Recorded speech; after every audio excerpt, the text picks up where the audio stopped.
Hello, നമുക്കിന്നൊരു നെയ്ച്ചോറിൻ്റെ recipe കണ്ടാലോ. നെയ്ച്ചോറും ചിക്കൻ പെരട്ടും ഇന്നത് അതിൻ്റെ റെസിപ്പിയാണേ. ഉച്ചയ്ക്ക് നിന്ന് നല്ല അടിപൊളിയായിട്ട് കഴിക്കുക. അതെ, ആദ്യം തന്നെ കുക്കർ അടുപ്പി വെച്ചിട്ട് കുക്കറിലോട്ട് കുറച്ച് നെയ്യ്, ആവശ്യത്തിന് നെയ്യ് ഒഴിക്കാവേ. ഞാൻ 2-3 സ്പൂൺ നെയ്യാണ് എടുത്തിരിക്കുന്നത്.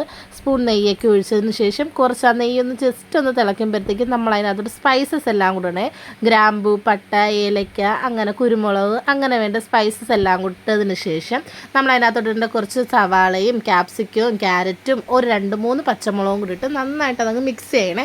ജസ്റ്റ് അങ്ങ് ഒരുപാട് വാടണ്ട, എന്നാലും ചെറിയ രീതിയിൽ വാടി വരുന്ന സമയത്ത് നമ്മൾ നേരത്തെ കുതിർക്കാൻ വെച്ചിരുന്ന അരിയുണ്ട്. കുതിർത്തിട്ട് ആ അരി ജസ്റ്റ് ഒന്ന് വെള്ളം ഒന്ന് ഊറ്റി കളഞ്ഞിട്ട് അതും ഇതിലോട്ടിട്ട് നന്നായിട്ട് അങ്ങ് മിക്സ് ചെയ്യണം. മിക്സ് ചെയ്തതിൽ നമ്മൾ പിശുക്ക് കാണിക്കാൻ പാടില്ല.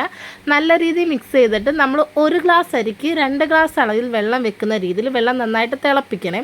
തിളപ്പിച്ചതിന് ശേഷം ഈ അരിയിലോട്ട് അത് നേരെ ഒഴിക്കണം. ഒഴിച്ചതിന് ശേഷം ആവശ്യത്തിന് ഉപ്പ്, നമുക്ക് പെട്ടെന്നൊരു തട്ടിക്കൂട്ട് നെയ്ച്ചോറൊക്കെ ഇങ്ങനെയൊക്കെ ഉണ്ടാക്കാം. ആവശ്യത്തിന് ഉപ്പ് ഇട്ട് അത് നന്നായിട്ട് അങ്ങ് മിക്സ് ചെയ്തതിന് ശേഷം അതങ്ങ് കുക്കർ അടച്ചു വെക്കുക.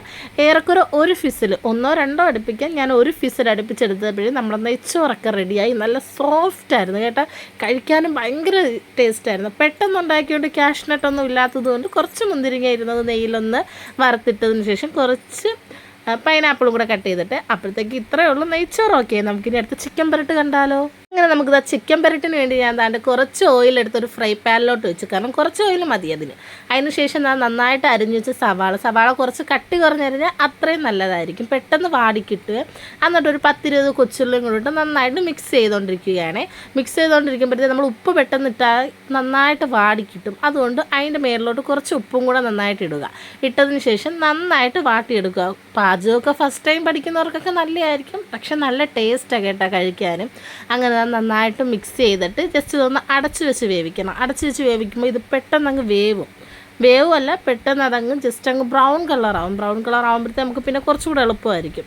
അങ്ങനെ ഏറെക്കുറെ ബ്രൗൺ കളറായി. അതിനുശേഷം അതിനകത്തോട്ട് ഇഞ്ചിയും വെളുത്തുള്ളിയും പച്ചമുളകും കൂടിയിട്ട് നന്നായിട്ട് മിക്സ് ചെയ്തതിന് ശേഷം അതിനകത്ത് നമ്മൾ സ്പൈസസ് ഇടണം. ആവശ്യത്തിലേറെ കുറച്ച് കറിവേപ്പില ഇട്ടേരെ. സ്പൈസസ് ഇടുന്ന വീഡിയോ ഞാൻ എടുക്കാൻ മറന്നുപോയി. സ്പൈസസ് ഇട്ടതിന് ശേഷം അത് ഞാൻ ആലോചിച്ചത്. എന്നിട്ട് നന്നായിട്ട് അതങ്ങ് മിക്സ് ചെയ്യണം. ഇത് വേറൊന്നുമില്ല, ചിക്കൻ പൗഡർ, മുളക് പൊടി, മല്ലിപ്പൊടി, മഞ്ഞൾപ്പൊടി, കുരുമുളക് പൊടി, ഇത്രയേ ഉള്ളൂ. എന്നിട്ട് നന്നായിട്ട് മിക്സ് ചെയ്ത് വെച്ചിട്ട് ഞാനത് ഈ ചിക്കനിൽ കുറച്ച് അരപ്പ് വരട്ടി ഫ്രിഡ്ജിനകത്ത് വെച്ചിട്ടുണ്ടായിരുന്നേ.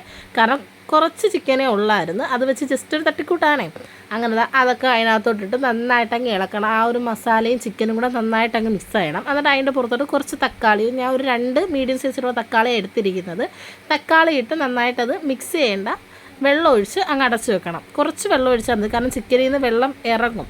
എന്നിട്ട് നന്നായിട്ട് മിക്സ് ചെയ്തപ്പോഴത്തേക്ക് ഒരുവിധമൊക്കെ ചിക്കൻ്റെ മണം ഇങ്ങനെ അടിച്ചടിച്ച് വരുന്നു. ഈ വീഡിയോ ഞാൻ ഇപ്പോൾ വോയിസ് ഓവർ കൊടുക്കുമ്പോൾ തന്നെ എൻ്റെ വായിൽ വെള്ളം വരുന്നു. എന്നിട്ട് പപ്പടവും കൂടെ പൊരിച്ച് നന്നായിട്ട് ചോറ് കഴിക്കണം. ചോറ് കഴിക്കേണ്ട വെപ്രാളത്തിൽ ചോറ് കഴിക്കുന്ന വീഡിയോ എടുക്കാൻ പറഞ്ഞിട്ട്